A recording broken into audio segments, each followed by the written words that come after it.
Imhotep, everyone. This is Michael Imhotep, host of the African History Network show and co-host of the Per Ankh Hour Questions and Answers show with Professor Kaba Hiawatha Kamene.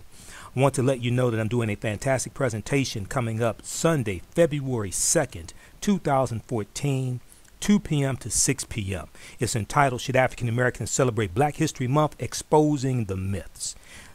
I'll deal with some of the history of why Black History Month was created and what we need to do to make it relevant for today and the future. This is taking place at the new 5E Gallery located at 4605 Cass Avenue in Detroit, Michigan, right at the corner of Cass and Forest Street in Detroit. Enter in through the Forest Street entrance, right through the red door. This is a free event and donations will be accepted.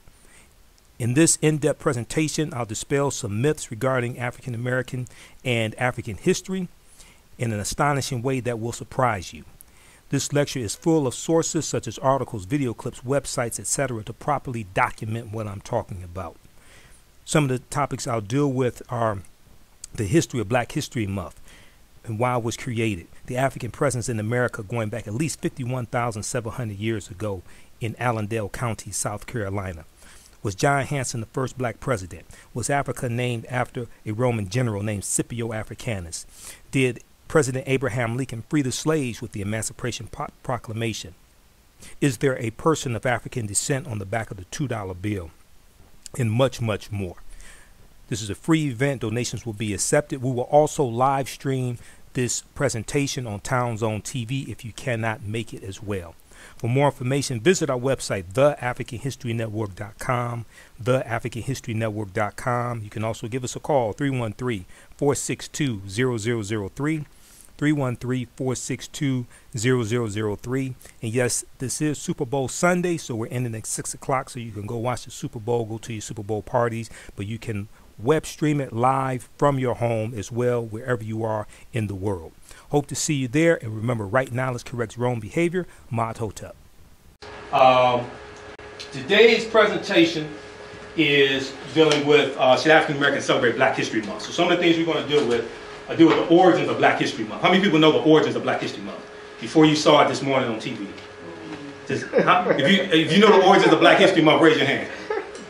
Oh, it's a good thing you can. Okay. All right. So we're going to deal with why Black History Month was created, what we need to do to make it relevant today. Okay? Not 100 years ago, but make it relevant today and for the future. Also dispel some myths regarding our history as well. Okay? And some other things I'm going to get into. Whenever I do presentations, I know I'm going to cover some things that some people may have never heard before. I may cover some things, I may say some things that people don't like. All right, so I always start out with this. I learned this from one of my teachers, Dr. Ray Higgins. Anybody familiar with Dr. Ray Higgins? Okay. He was, I just interviewed him January 31st, actually, on our show. So I usually have people put their fingers together to form a circle, and I usually say something like this. The space inside this circle represents my realm of knowledge. Everything that I think I know about whatever I think I know is represented within the circumference of this circle. I must keep in mind that there are still things to know that exist outside the circumference of my own awareness. All right, now the reason why I say that is because oftentimes when people hear something that contradicts what they've been taught, what they believe, or what they think they know, they automatically reject it without doing any research to determine the validity of the new information that they're learning.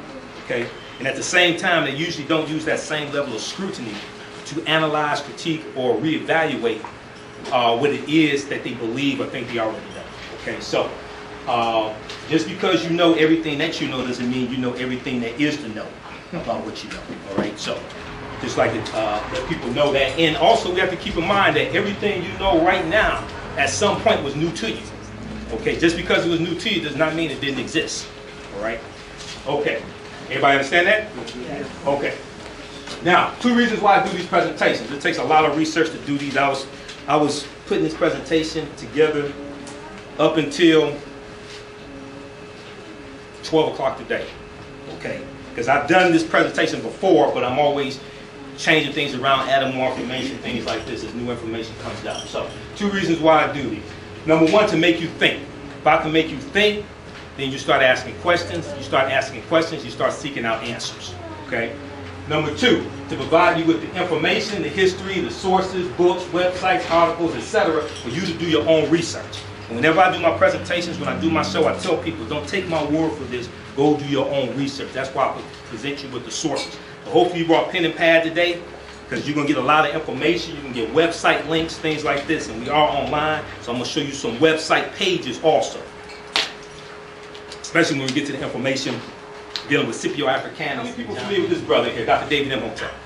No relation to me. Some people ask, is that your daddy? No, that's not my father. Now, we did have him here at Nandy's Knowledge Cafe back in October, I think it was, during a lecture here. He's the author of this groundbreaking book, The First Americans Were Africans, Documented Evidence. Came out in 2010. He has 713 footnotes in here, thoroughly documenting the African presence in the Americas, going back 51,700 years in America and 56,000 years in the Americas, starting in South America.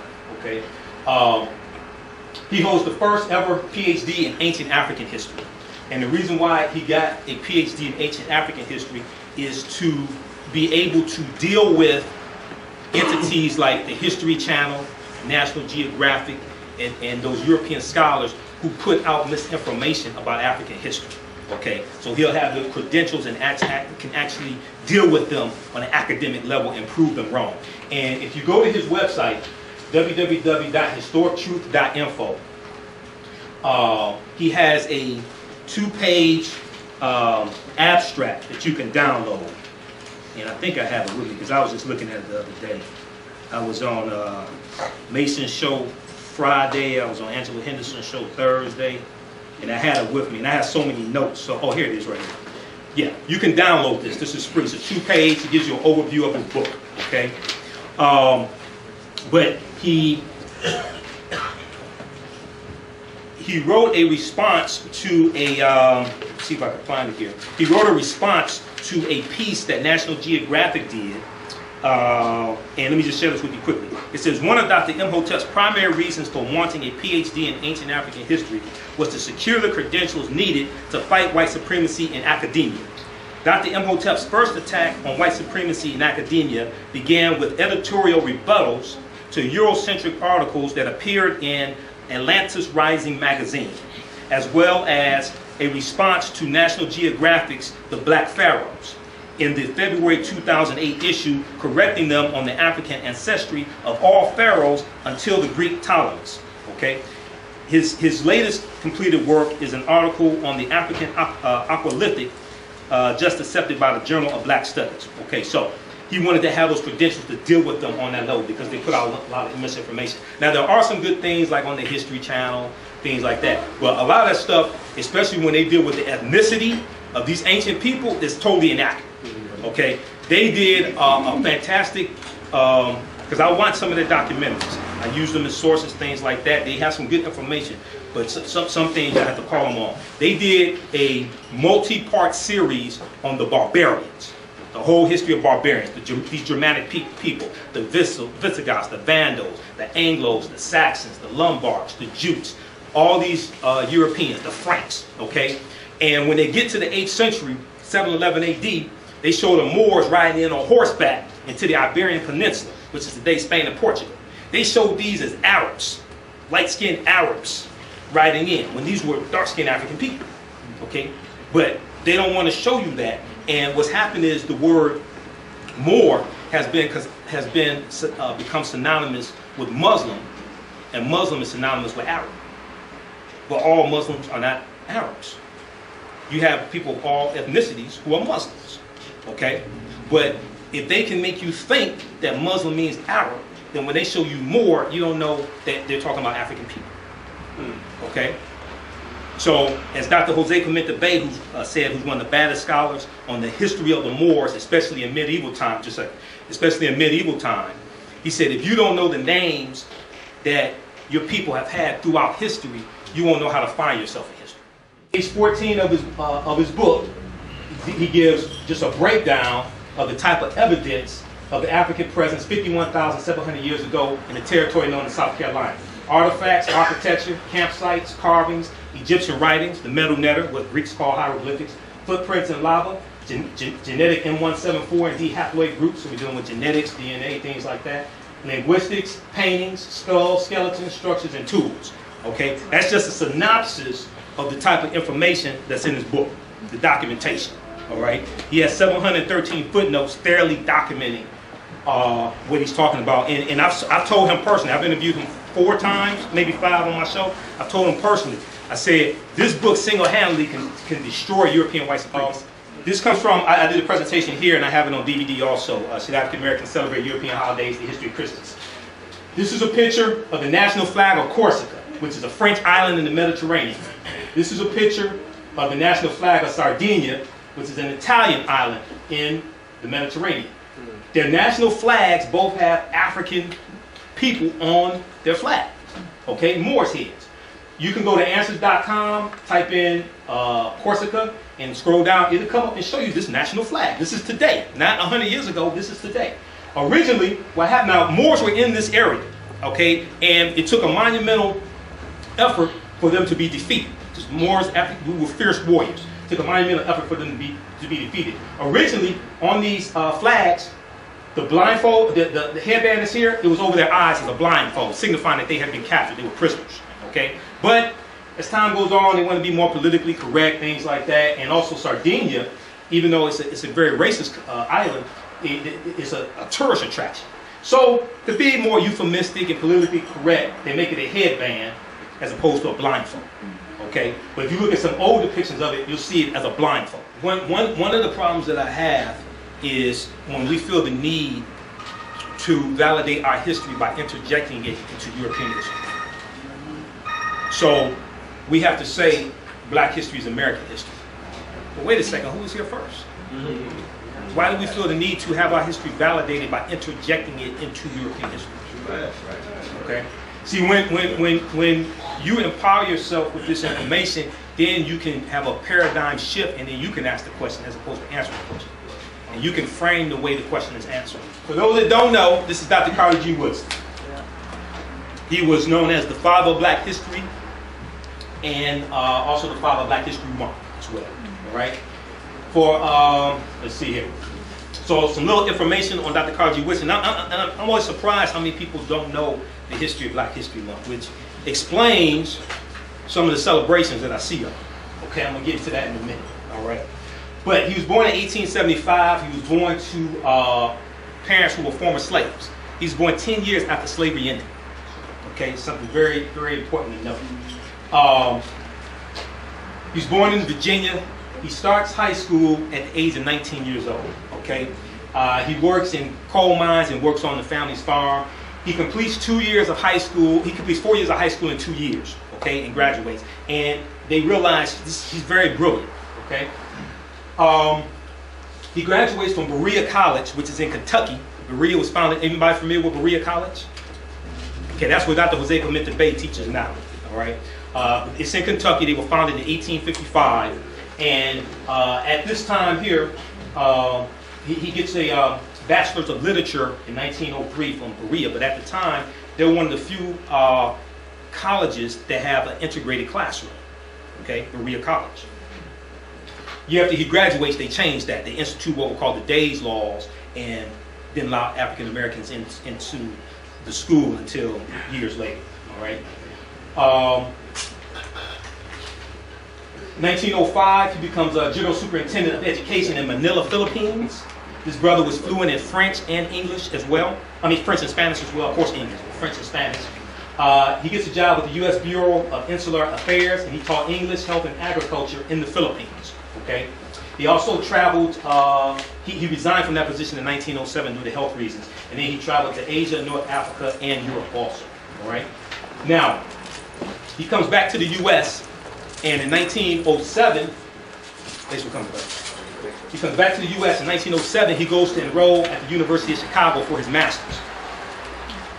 The University of Chicago does not recognize his undergraduate degree from Berea College. Okay. I've looked at numerous sources on this, and I have not been able to find out why they did not recognize his bachelor's from Berea College. I suspect because it was one of the colleges that had an integrated classroom. I suspect that. I can't prove that, but I have a sneaky suspicion that's why. So he does a bachelor's all over again. completes his bachelor's in 1 year, and goes on and completes his master's in 1 year. So he gets a master's in 1908 from University of Chicago. Okay. He goes on to teach in Washington, D.C. at Frederick Douglass High School, another high school in Washington, D.C. And he teaches in high school from 1909 to 1919. Okay. Let's see here. In 1912, he earns a PhD from Harvard University. He gets a PhD in history from Harvard University. Okay. He becomes the first person of African slave descent in the U.S. to get a PhD from Harvard.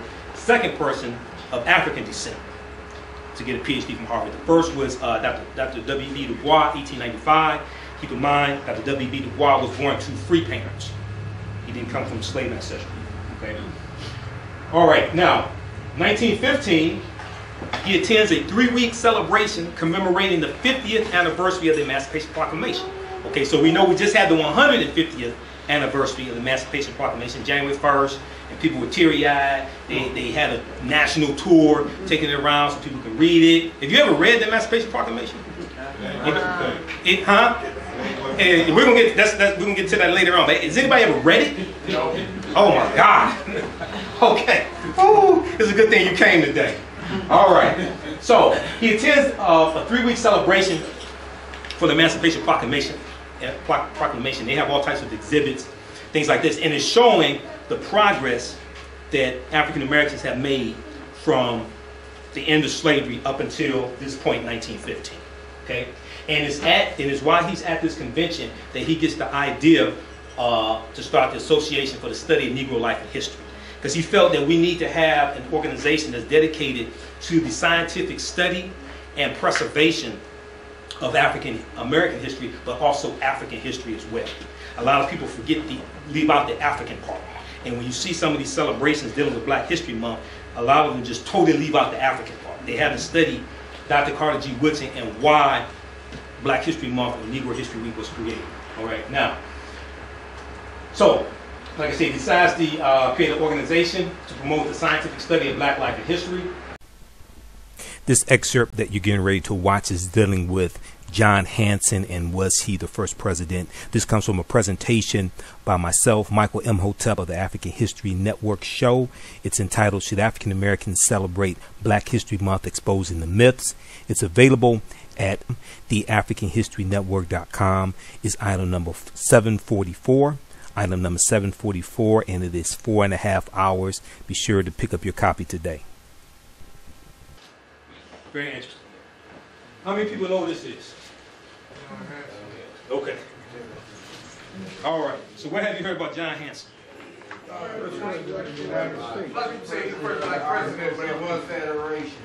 Say again, brother? President of the Articles of Confederation. Okay. You saying that's what you heard, or you saying he was? He was. Okay. In the sweat line. Say again? In the sweat line. The sweat line. Okay. All right, now what I say may be outside of circumference of Easy on the picture of the dollar bill. $2 bill. That's what they say. $2 bill. What year did he die? Long time ago. I know that. on the back of the $2 bill, what is that depicted? The what? No, on the back of the $2 bill. They're white men on the back of the $2 bill. They aren't back there because he's president. Well, what is that depicted on the back of the $2 bill? That's when there was signing of the Declaration of Independence. Okay. You can disagree with me, that's fine. You know, but I'm gonna show you this stuff. If you still want to disagree with me, that's cool. Like I said in the beginning, you don't have to take my word for this. Go do your own research. Okay. Now. All right. So when we look at the $2 bill, if you look on the reverse side, this is what is depicted right now. Unfortunately, there's some misinformation about the $2 bill. If you look at what's circled in red, the way this myth goes is that this person is John Hanson the Moor, the Black John Hanson. Okay, this scene is from June 28th, 1776. It's not the signing of the Declaration of Independence.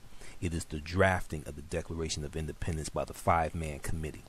Okay, the adoption of the Declaration of Independence doesn't occur until the 4th of July, 1776, but it's not completely signed until about August of 1776. August 2nd of 1776. You have about 52 signers who have signed it, but there's still 6 who have not signed it. But it was adopted the 4th of July, 1776. Okay, now I've heard some Prince Hall Masons say that that's Prince Hall there as well. Okay, now here's the problem with this theory. This depiction is from a painting done by an artist named John Trumbull, which was commissioned in 1817.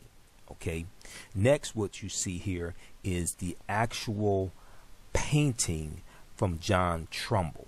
All right, you can go to answers.com and search for a $2 bill as well as Declaration of Independence. When you search for Declaration of Independence, look at the entry from the Columbia Encyclopedia, which does an excellent job on it, and they talk about the actual signing of it August 2nd, 1776, as opposed to July 4th, which most people think is the 4th of July. However, even though John Hancock signed it July 4th, most of the others did not.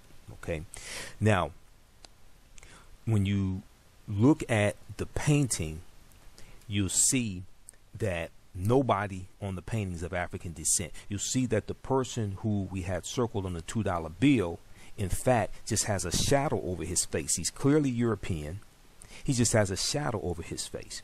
What has happened is that when that painting gets depicted on the $2 bill and you're dealing with shades of white and green or what have you, okay, it darkens his face and it gives fodder to the myth that this was a person of African descent. All right, as we get more into this dealing with John Hanson and dispelling this myth about John Hanson, you'll understand this as well. But on the back of the $2 bill, there was no one of African descent on the back of the $2 bill. All right, and this is easily verifiable. Proper documentation ends all conversation. All right, so now have you all heard also that he was a senator in Liberia? Yeah, I heard that. You heard that? Okay. Can anybody tell me what year he was born in? 1731? John Hanson. Can anybody tell me? 1831. Okay. Now, what year was Liberia founded? Probably late 1800. 1821 by the American Colonization Society. And now we're starting to cook. All right, now, I don't use Wikipedia a lot as a source unless I can verify what's going on. Because I do, why is this frozen? I do a lot of research and back up what I say. All right, now, how many people have looked at this picture? How many people have really looked at it? Yeah. Okay. You notice this is a picture, not a painting, right? Okay. When were cameras invented?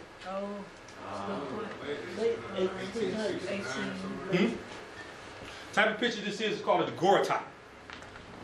The first camera. The Daguerreotype cameras were created in 1826. Okay. Now, if we look at what's here, and there's a link on loc.gov I want to show you. All right. It says here for John Hanson. This is from Wikipedia, but we can verify this stuff. It says he was an African American associated with the American Colonization Society, which sought to relocate blacks in Liberia. In Liberia, he served as a senator from Grand Bassa County. Senator Hanson has recently been confused with the earlier John Hanson, a white politician from Maryland who served as president of the Continental Congress during the American Revolution. According to this urban myth, John Hanson of Maryland was actually black and also the president of the United States.